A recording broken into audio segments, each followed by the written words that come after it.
Last offseason was a little bit up and down for the squad after adding our most exciting free agent yet. We followed it up with a draft that wasn't, I'd say, perfect by any means. I think my options were limited, but I think I could have probably played things a little bit better to come up with the best class.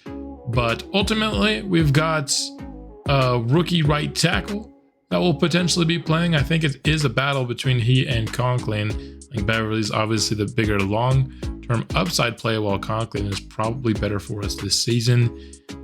We do have a running back that I'm quite excited to see how he can impact the offense. Getting 94 speed in the backfield can be an absolute game changer, though his 78 carrying is a little bit worrying to me, so we have to probably focus on that with his upgrades as much as we can going forward.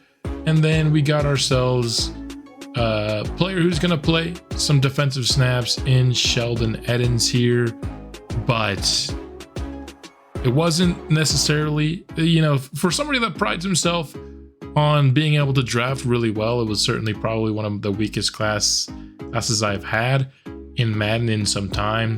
But we had limited resources, and I just don't think the draft class really fit well with our needs.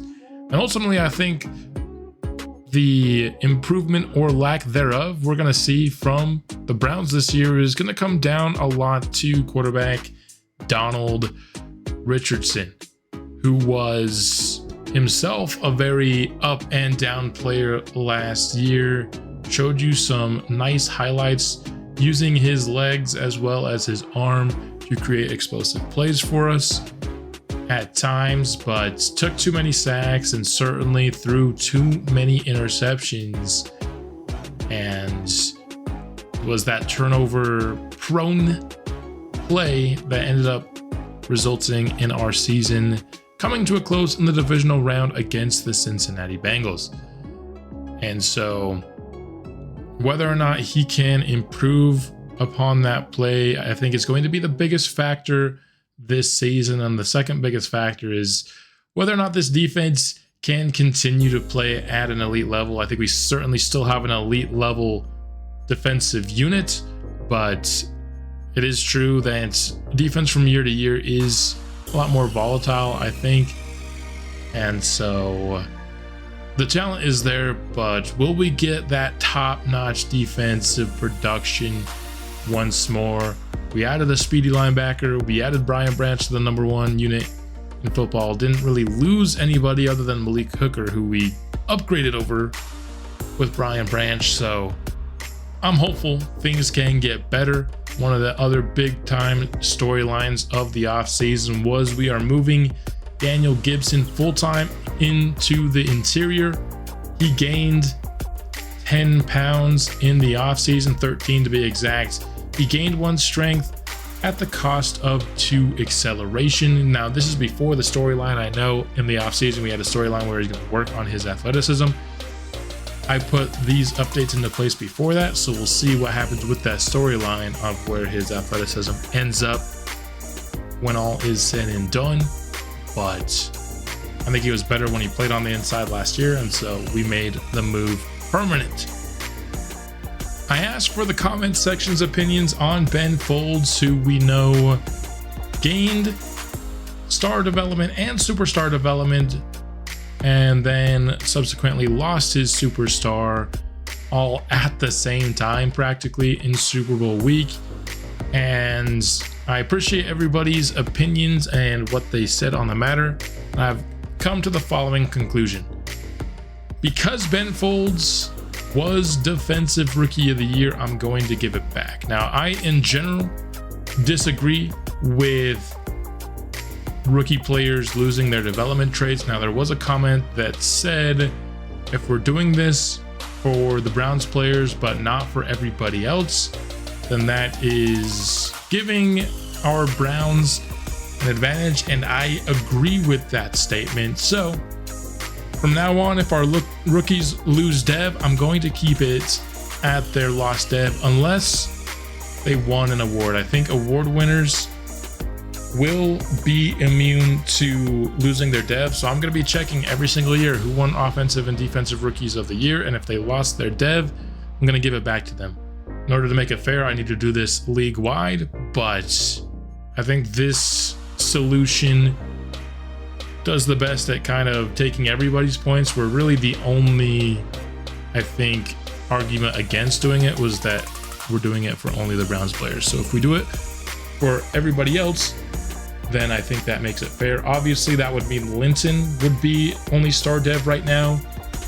That one was over a season ago now, so I'm gonna keep it where it is for now. But just in the future, in a case of like Linton, who lost his superstar development after his rookie year because he didn't win any awards, we're gonna keep it that way, because I can't go through every single offensive line unit in the league and make sure no rookie lost their dev. I mean, I could, I just don't necessarily want to. So this will be the one player where we got an advantage over the CPU, but that's going to be the only time it's going to happen here in the series. Now, it only applies to the players who won Rookie of the Year. So unfortunately, Donald Richardson was only able to get 1 touchdown in preseason. So they're tied. What do you do when they're tied? Hopefully they just go to the default starter here. I have Donald Richardson listed as number 1 in the depth chart. We'll see what happens here. But ultimately, Donald Richardson is going to start. Richardson won the battle. Do we agree? Yes, we do. Sure, he and the team will appreciate you keeping the word. And the team has +5 morale. So we lost 10, we gained 5. That'll lessen the impact of that terrible scenario that we had from the off season here. So I thought there was a team meeting scenario supposed to happen. Does that just happen right after this one or something? I really don't like this scenario because they screwed us over in year 1, so I like to avoid it. But I do like the team meeting scenario that allows us to kind of set a goal for the year and then get some season-long attribute upgrades for it. I think we'll go cornerback interceptions again for this one, just because based on last year, I think they actually would have given it to us because we didn't need any of our slot corners. What is your identity defensively? Create turnovers and sacks, definitely. We were high end in both of those last year. This is actually a little bit different. They're not even asking me if our 18 interceptions or 40 sacks. Oh boy. I'm gonna go 40 sacks because we got Myles Garrett on our squad. We'll sack opposing quarterbacks at least 40 times. I think our defensive line is pretty stacked. Owe, Garrett, Gibson, and Mike Holt Jr. Let's go out and get 40 sacks this year. But for some reason, they didn't give me the opportunity to have the team meeting this year. That's honestly really annoying. And that's going to conclude the preseason for us. Now ready for week 1.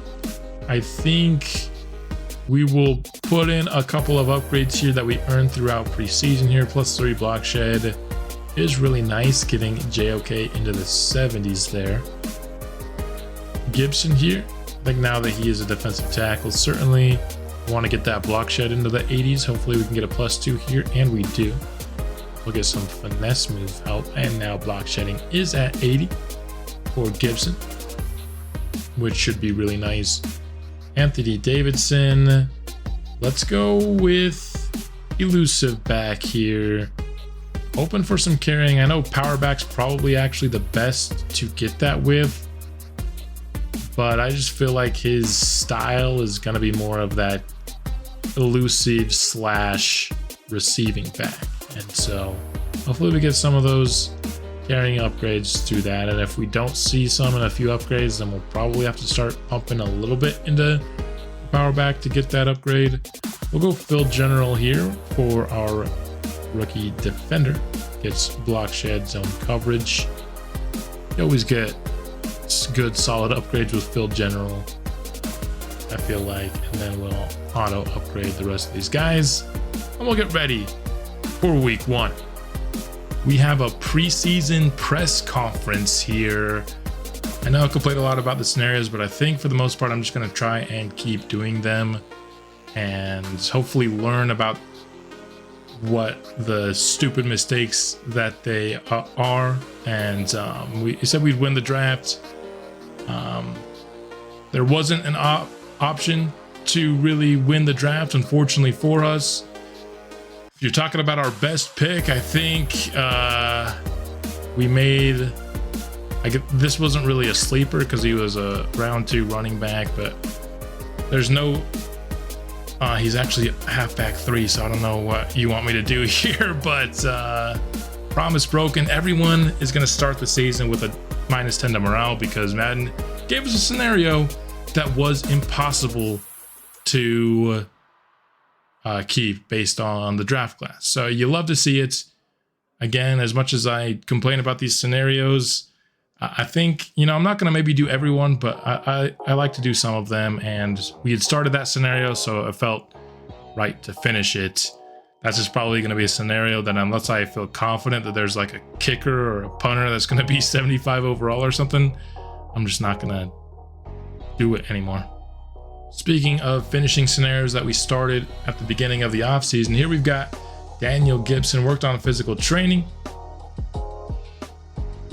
And he made decent progress. He gets +1 acceleration and strength, so he ends up ultimately getting +2 strength for -1 acceleration and 3000 XP when it's all said and done. All right, here's another one. Let's see if we can tank morale even further heading into the season. That would be great, wouldn't it? We've got time to kick off the season here. Got some questions for Coach Stefanski here in the middle of camp. Outside linebacker, JOK. We love JOK here in this rebuild. What do we have him working on in training camp? I would say maybe his, it's more coverage is always nice, right? So let's say he's working on his coverage. That's his specialty. Fans are going to be excited that JOK is working on zone coverage. Of course they are. +2 to zone coverage, making his strength even better. Maybe could have worked on one of his weaknesses, but I don't think he really had any of the weaknesses, at least of the options that were available to us. Now, I'm not a fan of the position battles storyline, but I know that if you follow through with it, it's a chance to get some of that morale that we lost back. So that's why I'm deciding to use it this time. So far, I haven't actually passed on any of the storylines so far in the preseason, but these ones here in week 2 are actually pretty good. A quarterback position battle? Are you serious? Between Donald Richardson and Sean Snell. Well, I'll tell you right now, Donald Richardson's going to be the starter. I'm going to say most touchdown passes. And then I'm just not going to play Sean Snell in the preseason. I'll have somebody else be listed as QB2. And so, of course, we already had week 1 of preseason. So Richardson will have to beat whatever he did in week 1. But other than that, there you have it. Another practice field scenario here ahead of our first game. What area of the team is the strongest? Okay, so this is what I thought we were getting last time. So not only are we going to commit to 40 sacks,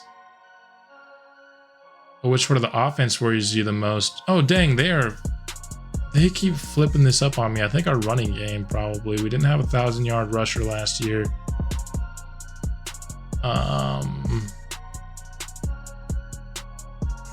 You never want to diss the O-line, I feel like. It's already hard enough to train those guys up. What a successful looking running back look. I think we can get McFerrin touchdowns. I don't think he struggles with those. It's more of his yards. So let's see if we can get McFerrin 10 rushing tutties this season. These scenarios, they're throwing me for a loop, man. Nothing's as I am expecting it. All right, I think this is our last scenario here. Athletic trainer told me to ask you what you want me to work on during camp.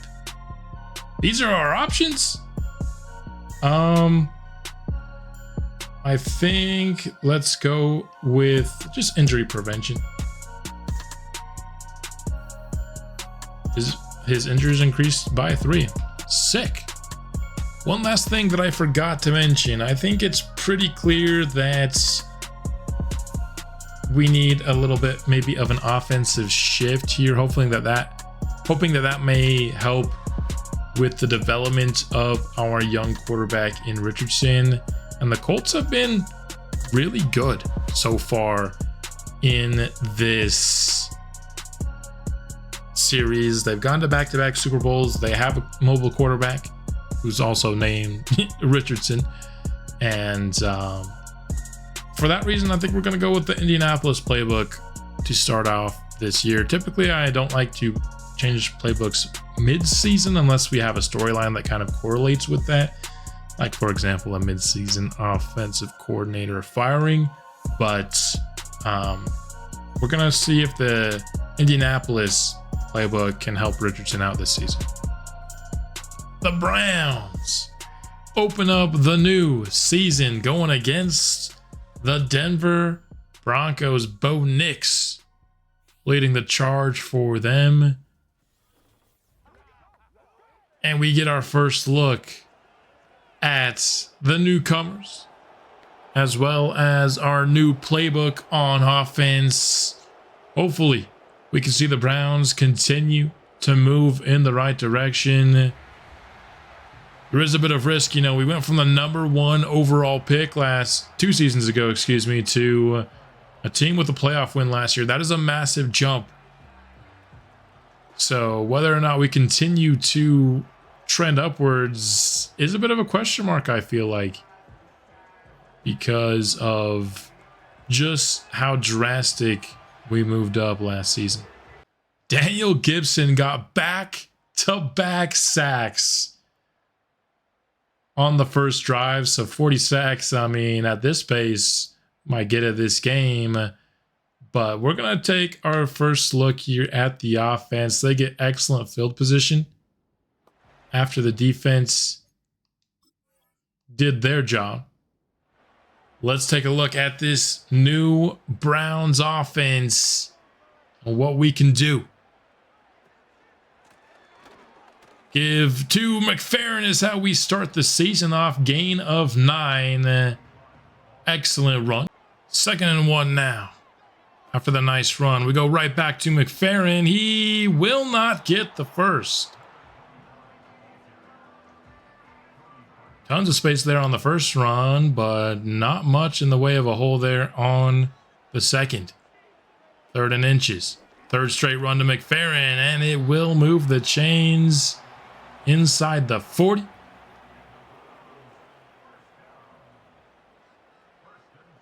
Three receivers now here in the formation for Cleveland. And read option. Richardson will keep and gain 7. That's the 4th consecutive run. If we can move, the chains on the grounds, I wouldn't mind being a fairly run-heavy team as long as, again, we can do it consistently there. Richardson's second take this time goes for only 2. Limiting possessions.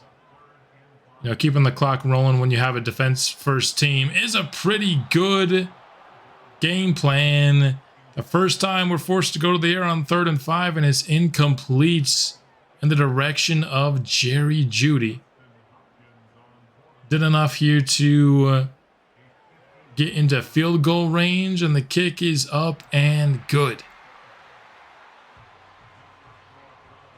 Browns strike first here in week 1. Jumping ahead to the second quarter now, as the Browns are once again in Denver territory at the 35. The give to McFerrin is going to get blown up in the backfield. 11 carries already for McFerrin. This is definitely a run-heavy playbook. Something that we're going to have to keep in mind. And worth noting that I forgot to mention in the preseason. A lot happened. David Njoku is out for the first 3 weeks of the season. We'll get him back in week 4, but of course that is going to make things more difficult on the offense, as Adonai Mitchell is straight up frozen right now, just because he was such a big difference maker for us last year. Another thing I want to closely monitor this season is, does this playbook do good things for Matt Driver? Because I felt at times he was not a big enough part of our offense. One thing we could do if we see Jerry Jeudy being heavily evolved is move him over to that wide receiver 1 position, because this is a contract year for Jerry Jeudy, but I think just going forward, Matt Driver is the guy that I have the biggest hopes for. Another negative rush there makes it 3rd and 12. Tough for Richardson. He goes into double coverage towards Matt Driver, a very risky play, and it will force another Cleveland field goal attempt here. So, Broncos come up with another stop. Hopkins still kicking here for Cleveland. Might be his last year. He's getting down below 70 overall now. Let's take our first look at the reigning #1 defense in football. They've done a good job keeping Denver out of scoring range in this first half so far, as at midfield here, this is the best field position they've had so far in this game. 2nd and 8. Nick's back to pass. He's just gonna throw. I thought he was throwing that out of bounds. Instead, it was beautifully lofted toward Marvin Mims Jr., which will move the chains. Under 7 minutes remain here in the quarter, and RPO, Sutton breaking tackles and getting inside the 25.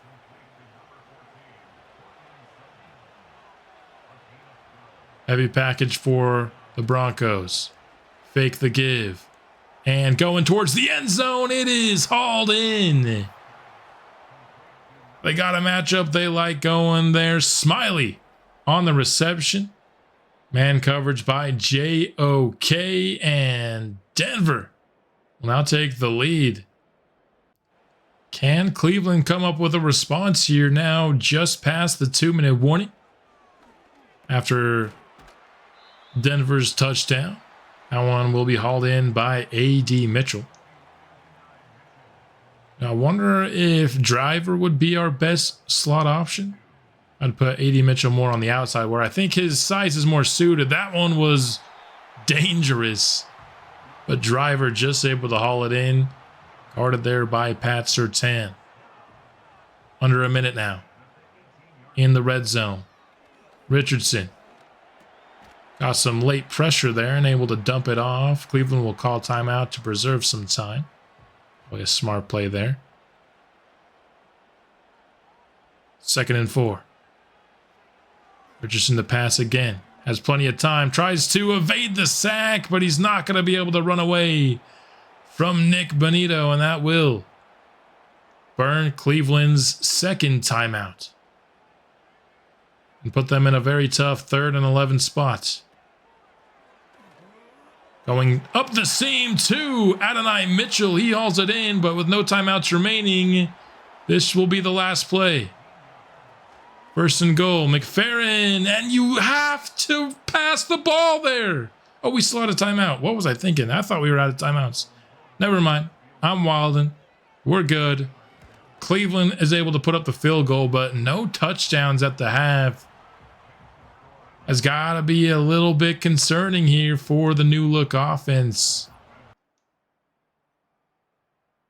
We just got a safety. I didn't realize it for a minute, but that's going to tie this game up at 9 apiece. A touchdown and a safety versus 3 field goals. I mean, this is certainly a week 1 game. Still 9-9 here, as Denver has got themselves a drive going here. That's going to be, I guess they'll call it, I can't even tell if they call that complete or not. Either way, 2nd and 10. Brian Branch there on the defense. Hopefully he can be a nice playmaker with all the money that we paid him in the offseason.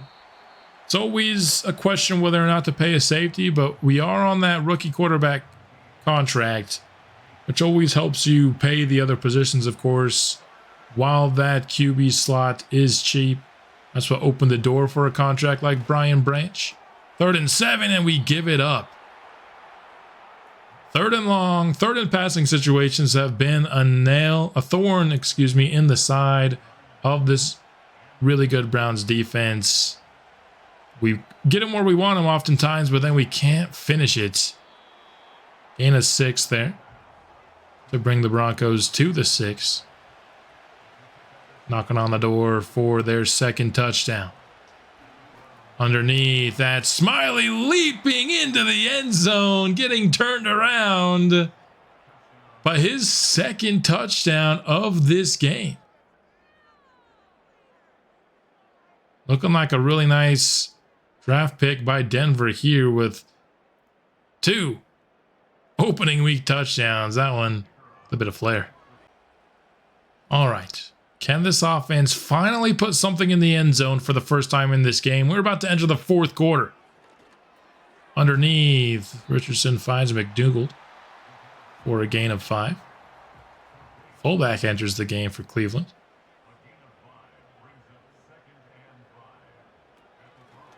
Richardson, all day to throw, steps up and goes deep and underthrows his man. There's the first interception of the year. You can't sit there for all that time in a clean pocket and come up with that as the throw. That's just awful, awful decision making at the quarterback position by Richardson. We need better. At this point, I don't even know if I want to hop in and watch the offense perform, but here we have it. Once again in scoring range, Richardson pulls it on the read option and has an explosive play on the ground. It's now down to the 18. Still have yet to find the end zone. Richardson, only 1 interception today, but with no offensive touchdowns, I'm not going to call that a win by any means. He's nearing 200 yards through the air. We are about halfway through the 4th quarter here. Richardson finds a man again on the sit route. McDougald nearly fights his way in. He is down at the 1. Browns keeping a more of a light package here at the goal line, and they do it to run. McFerrin finds his first touchdown of the season. The Browns finally get into the end zone 3.5 quarters into the season. Browns defense gets a stop, and so Cleveland has a chance for a game-winning drive. The first play, which I accidentally simmed, was a 5-yard completion to Matt Driver. So, after that rush for no gain, 23 attempts for McFerrin on the day. We've got 3rd and 5. Into the flat, McFerrin has enough for the first. That puts Richardson over 200 yards on the day. 2-minute warning approaching. From under center. Richardson, clean pocket, finds a man. I think something I'm not loving about this playbook is there are a lot of sit routes. They're not all, the outside curl routes, which I think are the most dangerous routes in Madden. I'm noticing a whole lot of sit routes, which is probably the next closest thing to a curl route. And there's another one there to Jerry Jeudy. I mean, they're working for us this game, for sure. That seems to be a lot of what we are throwing. I don't mind Richardson keeping things underneath in this game. It's when he goes downfield that he tends to throw interceptions. Underneath again, Matt Driver tries to stiff arm a dude and takes a big hit. Denver takes time out as we are now in that borderline field goal range. This is when you wonder if Madden is going to do some Madden shenanigans timing-wise, as Richardson takes the sack. Once again, you have so much time. Do something with the ball, man. When the offensive line breaks down and you take a sack, I don't mind it. But when you have 5 seconds to throw, you need to come up with something. There he hits driver, putting us back into field goal range. Here on 3rd and 9, you cannot take a sack. In fact, I wonder if we'll just run it here, and we will. Playing it safe. I think that goes to show you how much this coaching staff trusts Donald Richardson at this point. Rather take a 50-yard field goal than give him a chance to extend the drive here on 3rd and 9. Field goal is up and good by Hopkins, who's been our MVP in this game, at least from a scoring standpoint. 1 minute and 4 remaining. Denver needs a field goal to tie and a touchdown to take the lead. What will the reigning #1 defense in the league do here? Let's watch this drive. We'll start it from the 25. Cleveland coming out in press coverage. Nix has time, but it runs out. He takes too long, and that gives Mike Hall a chance to come in for the sack. We have been racking up a lot of sacks in this game. The front four has done an excellent job. We'll show you, of course, the box score at the end of this game, but it's 3rd and 17. 36 seconds left. Denver, no timeouts. Nix, he's got it to his man. You're kidding me. Another 3rd and long conversion given up by this defense. And they get a time stoppage because Madden's terrible injury logic. It will screw you over 100% of the time. 100. I've never not seen a stupid injury come into play in a Madden game. I don't think I've ever seen it. It's insane how reliably terrible it is. Great coverage downfield to force 3rd and 10 again, but can we actually come up with a stop on 3rd and long for once? We send the blitz. Nix has plenty of time, forced to throw it away. They'll live for another down, but with 7 seconds left and no timeouts, you probably don't have time to get a playoff and then a field goal attempt. You got to go for it all right here. Nix will air it out, and it's intercepted by Greg Newsome. He had 9 last season and gets one right here. Cleveland will escape with a home victory here. This is one of those victories that you don't honestly feel all that good about afterwards. I feel good about the defense. The offense still worried me a lot. And we'll take the victory. We'll take the victory. Sometimes week 1 is a little ugly. Players trying to get their feet back underneath them after the offseason. Not a lot of teams play a ton in preseason with their starters. We didn't have Njoku. One thing to keep in consideration. But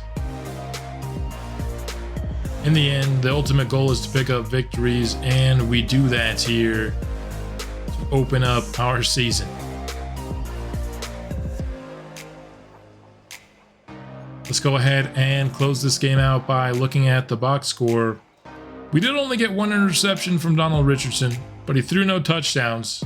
He was 27 of 31. That's never been his problem. He's always been a high completion percentage guy. It's just he's had the negative plays. 24 attempts for McFerrin. We didn't see Anthony Davidson enough. Only 2 carries in this game. So I guess the Colts playbook just doesn't use the 3rd down running back all that much. Unless for some reason Madden updated my depth chart and he wasn't listed as the 3rd down running back maybe. But we'll have to see about that. 10 receptions for 98 yards for Michael McDougald. A lot of those sit routes there. Jerry Jeudy goes 6 for 60, 4 for 27 for Matt Driver. So not a good day for that. I think maybe putting him in that wide receiver 1 spot would make sense. AD Mitchell 4 for 44, maybe even in that slot spot could also make sense.